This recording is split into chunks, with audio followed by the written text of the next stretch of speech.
The Dental Download Podcast is your source for insight into dental school, conversations with dentists, specialists, and leaders in the industry.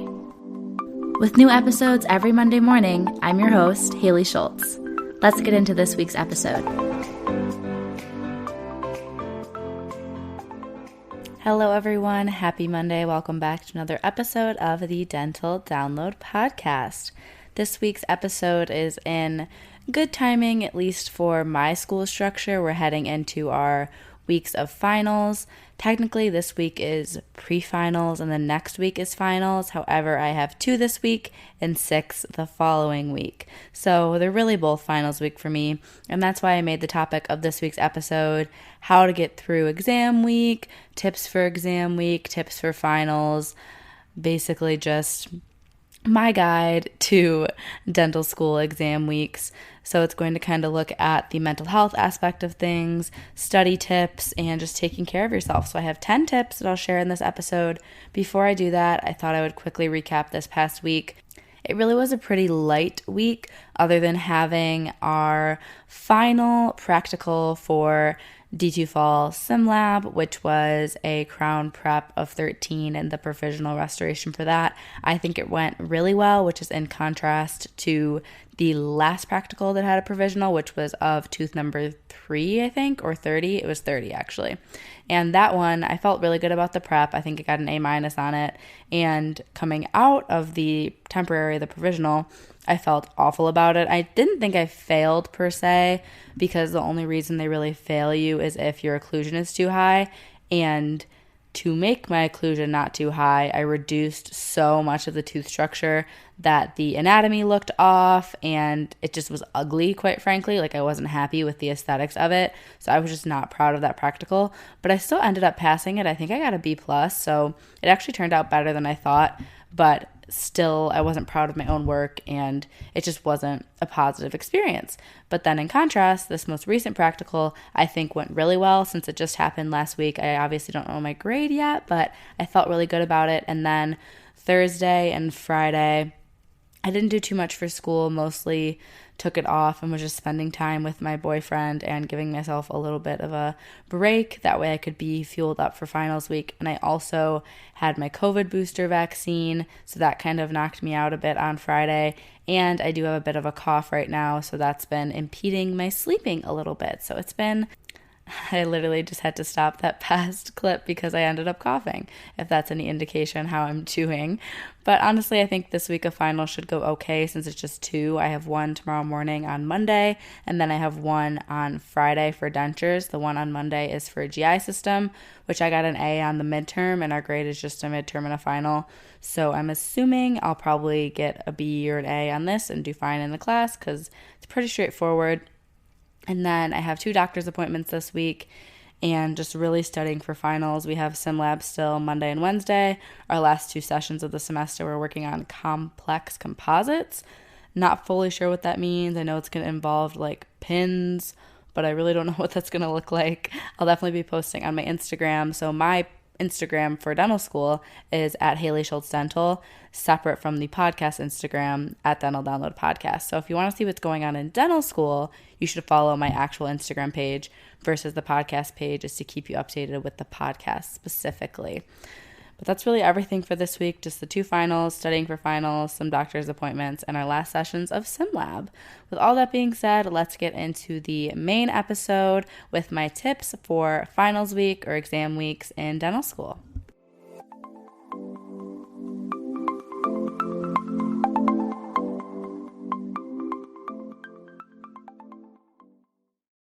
Want to make a podcast? Spotify's got a platform that lets you make one super easily and then distribute it everywhere and even earn money, all in one place for free.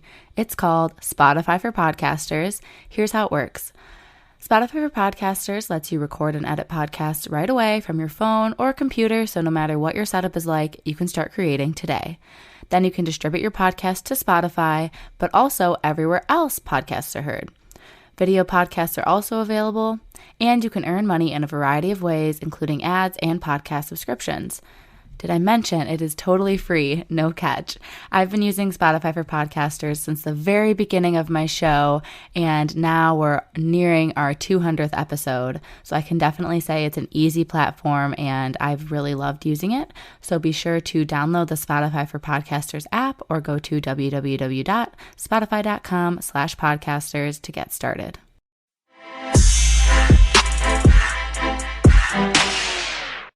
All right, I am here to share 10 tips for Haley's Guide to Dental School Exam Weeks.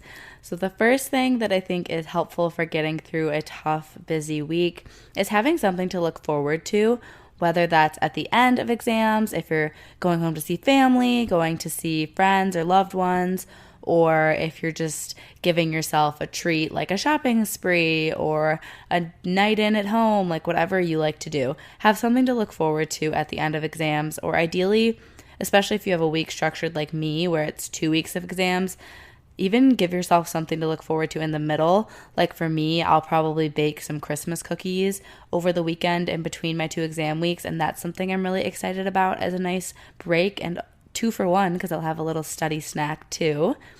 The next thing is related to the actual studying. So I have a few tips in this. Tip number 2. So that is to start studying 2 weeks in advance. I think that's a very sufficient amount of time to prepare for a dental school exam, kind of using the first week to review the material and create some kind of study material, whether that is a Quizlet, a study guide, a practice test, drawings, whatever it may be. So kind of creating those study tools, and then the week away from your exam, 1 week out, you can be actually reviewing the study materials rather than going through 600 plus slides. The other thing that you could do, and this is what I do, so I write out every single class that has a final or midterm, whatever you're listening to this, and I write out all of the content that's going to be covered. So lecture 1, lecture 2, lecture 3, whatever the titles may be, up to usually like 10 or 12 lectures. And then I just give those little check boxes to kind of keep myself motivated. But then I also go ahead and I fill in a calendar. So I just download December calendar off of Google, and then I zoom in on that on my iPad, and every day of the month I write in which lectures I'm doing for which class which day. It might seem kind of excessive, but it gives me a lot of peace of mind, and it breaks down the daunting task of preparing for a cumulative final over 5 months to be a little less scary, because you know when you're going to get everything done and that you are going to get everything done. The third tip is knowing which classes to prioritize. So ways you can look at this is looking at how many credits the class is, and also your possibility for success is how I phrased it. I feel like certain classes I know that I'm going to do better on than others if I put the time in, just because it's more memorization based, or the content I have more background knowledge on because of undergrad, something like that. Then it's more worth your time per se to study a few more hours for that class to get an A, rather than a class that maybe just never makes sense to you, and no matter how much you study you could still do badly because it's very case based or something like that. Then perhaps for that class you study an hour or 2 less and put time into the other class, because either way you might not get an A on class number 2. That's just my thing. Ideally you would study as much as possible for every single class, but I just don't think that's feasible for mental and physical health, and just with the hours that are in a day with how many credits we have in school. My fourth tip is so relevant to me right now, heading into finals week with a little bit of a cold, is protect your immune system. So in advance, always be taking your daily vitamins, a multivitamin, vitamin D if you live somewhere that doesn't get sun like Michigan when it's the winter. And some of my favorite like cold prevention, or when you start to feel that tickle in your throat like you might be getting a cold, I really like to take Zicam. It's a medication. It's just like zinc and vitamin C pretty much. It's more of like a homeopathic medication, but I find that it works really well with shortening how long you have a cold, and also maybe not even making the symptoms as bad if you take it early enough in advance. And then of course, I think everyone knows about Emergen-C. That's like you can either take pills or gummies, or most people use like the powder that you mix into your water. That's also just an immune boosting thing. Number 6 is fueling your body well. So for me, of course, again, I need to take my own advice here. That's planning some nutritious meals. Maybe meal prepping would make sense for this busy week or two. Just making sure that you have balanced meals, that you have a protein, carb, vegetable with every meal, that at least lunch and dinner if you can. Try to have some healthier snacks around. I know we all love sweet treats around the holidays, but if you can snack even 50% of the time on like carrots and hummus or a protein shake or a smoothie or fruits instead of chips and cookies and things like that we all love, your body will thank you and you'll feel more energized, and it will also help your immune system. And tip number 7 is something that we all need to hear a reminder of, and that is to sleep. Please, please, please sleep. It is not worth it to miss your sleep just for doing well on an exam. And honestly, I think there's a balance. Of course, maybe you don't need 10 hours, but you should try to get at least 7 hours. And I think if you're going to be sleeping for like 2 hours every single night, Monday, Tuesday, Wednesday, because you have exams, there's just no way you're going to perform to your best ability on those exams. Your brain's going to be foggy. You're going to be like delirious. You're going to be grumpy. You're going to be angry. No one's going to want to talk to you. So really try to get at least a reasonable amount of sleep. Your body will thank you. And again, if you don't sleep enough, you will get sick, and that just makes finals so much harder. The next thing is some of my study favorites. I put that into number 8 here. Well, it looks like I actually skipped a number. So this would be number 7. So this is my study favorites, like I said. So for me, I honestly prefer studying at home, but I like to kind of make it cozy or make it feel like I'm doing something different than just sitting at home. So I usually will study in the living room if it's not bothering my roommates. And then on our big TV, I'll go on YouTube and I'll either pull up a Yule log, which is like the fireplace scape. So you hear a nice like crackling fireplace noise in the background, and it's very warm and comforting. Or sometimes I've been pulling up coffee shops. So they're like 8 or 9 hours, these videos of the fireplace or of the coffee shop. And there'll be like a light rain with some smooth jazz. And it just kind of gives you a little bit of a background so you're not sitting in silence. You don't feel maybe as like lonely when you're studying. I do prefer to study by myself. I get a lot more done. But at the same time, it can be kind of isolating. So this is a nice way to feel a little warm and cozy. And then in contrast to that, if you are someone that likes to get out of the house, and I do from time to time enjoy that, and that is going to an actual coffee shop, I think it's super fun. It makes you feel more productive, and at least for those few hours that you're there, usually I can stay for like 3-ish hours at a coffee shop. You're probably going to get double the stuff done than if you sat at home for 3 hours. And my last thing in this tip number 7 of study favorites is a study timer. You could look up the Pomodoro study method. I think you can just look up study timers online. You can download some browser extensions.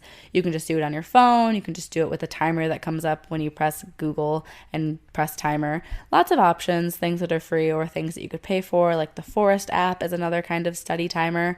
All these are really good if you find yourself getting distracted with your devices, or if you have a short attention span and you really, really need to focus on something.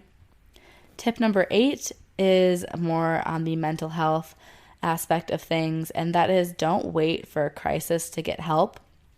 As many of you know, my first year of dental school, specifically like the first semester or two, was definitely the hardest of a transition, of course, because it's the beginning of dental school, but I realized that I have a lot of anxiety during finals week and a hard time sleeping, and just it's a very stressful time, as it is for probably a lot of people. But to schedule with our school counselor, our school therapist at the dental school, you have to kind of let her know like a couple weeks in advance. So for me, I would schedule a session with her to be like the first day of finals week or the second day of finals week, but I'd have to do that a couple weeks in advance. If I waited till the week when I was all stressed, she wouldn't really be available for me. Of course, don't let this discourage you from reaching out for help, because if you are in a crisis or you just really need to talk to someone, your school has resources that are available 24/7, or there's hotlines, if you look them up online, that you can access as well. But this is just if you're looking to talk to a specific person, like a specific therapist, or anyone that's really your lifeline. So whether that's a friend or a family member, or if your lifeline's like journaling, just start reaching out to those people or doing those things sooner rather than later. It will keep you more calm, keep you more level, and it will just allow you to go into finals week knowing that you're not alone and that there's people in your corner that are rooting for you and that know that you're capable if you might be doubting yourself in that moment. So tip number 9 are some of the things that I like to use in addition to reaching out to the school therapist or talking to friends and family. So that's the Headspace app. I honestly don't use it as much as I did my first year of dental school, but I still have the $10 a year student subscription, and I use it occasionally, like on those exam weeks when I'm having a really hard time falling to sleep. I'll use a sleep meditation. And again, very rarely, I wish I did it more, I'll do some of the meditations during the day, but I use it less now because I have less anxiety, so that is a good thing. But again, it's good to use at any time, whether you're feeling super anxious or not. It's a good preventative method, and the tools that I've learned from Headspace are some of the reasons I don't have as much anxiety now. They have different meditation sessions that teach you different skills that you can kind of use throughout the day, even if you aren't meditating. So I really do recommend the app if you've never experienced it before. Even just doing the trial, it really, really, really did help with my mental headspace and the way I approach challenges and the way I approach change, and trying my best to live in the moment rather than worrying and overthinking about what might come. So that's Headspace, but a few other things for mental health that I recommend. You can also do meditations for free on YouTube if you don't want to pay for the Headspace app. For me, the Bible and specifically prayer, both of those, and devotionals through the Bible app, like all of that is really impactful for me.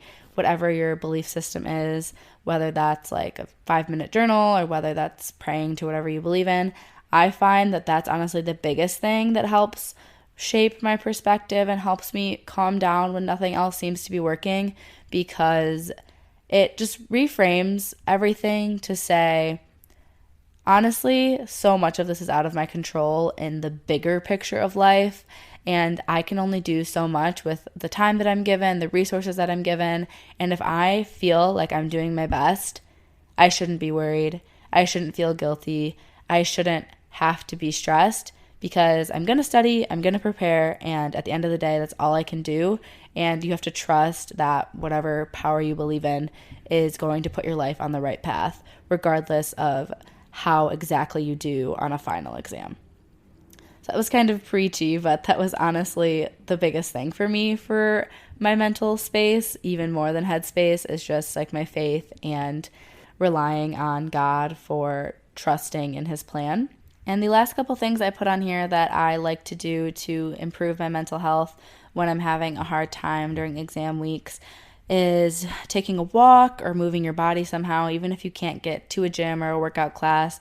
Just stretching, doing yoga, doing a quick 10-minute workout off of YouTube. Any of that really can make a big difference, and it can also help, especially if it's stretching or strength training, it can really help you study longer because you don't get as sore when you're like sitting and studying. And then reading, I think, before bed and getting off your phone are also really big things for me to be able to get to sleep during finals when I am feeling really anxious. So I just read like whatever fiction book or self-help book I've been reading that semester. Honestly, I don't get through books that fast, but I like to have one on my bedside table to reference when I want to take some time off of my phone. So the last thing, tip number 10 for exam weeks, is to reflect on what you've done so far. So this means this semester, what you've gotten through, your accomplishments, the accomplishments that you've had throughout all of school, whether you're an undergrad or whether you're in dental school, and just making yourself recognize, I've gotten through tough situations, I've gotten through exam weeks before, and that means I'm going to get through this. It might be terrible in the moment, but it's temporary, and you're going to get past this, and it's useful, it's meaningful, it's purposeful, and it is temporary. And this can hopefully help you reframe your perspective. So that's tip number 10, is doing some reflecting to help you reframe your perspective, and hopefully it won't make finals week feel as big of a deal or feel as daunting. So those are my 10 tips for exam weeks, tough weeks, finals weeks. I hope you took away a couple things that will be useful for you to have the best possible exam week that you can and to feel as relaxed as possible. I'm right there with you. I know it's hard. I know it's stressful. Here I am with 8 finals, so trust me, I get it too. But we can do this, and I would love to know how your finals go, how your semesters go. Feel free to reach out to me on Instagram. Again, it's at Haley Schultz Dental or at Dental Download Podcast. And I will talk to you next Monday with another guest. That is going to be Jacinta, and she is a D1 at University of Buffalo School of Dentistry. So with all that being said, I will talk to you next Monday.